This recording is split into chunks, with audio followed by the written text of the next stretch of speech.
ženy DHZ Jarovce sú už pripravené k svojmu pokusu, majú všetko skontrolované a v tejto chvíli sú chlapi aj na štartovej čiare, takže môžeme ísť na to.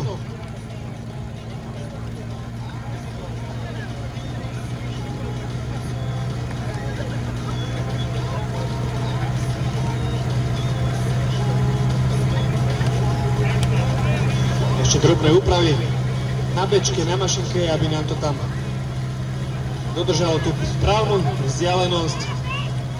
Teraz je to už fajn, takže ideme na to.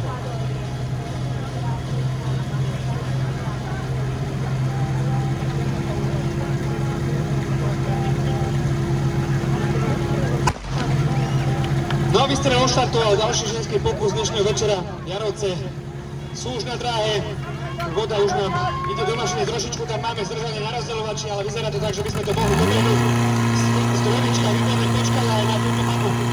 A prúdiarky sú už na kobercoch podľa mňa, takže čakáme na zostreky, ktoré prichádzajú v tejto chvíli s výsledným časom 20,92. Biele vlajky rozhodcov sú dvihnuté, takže vzadu bolo všetko v poriadku.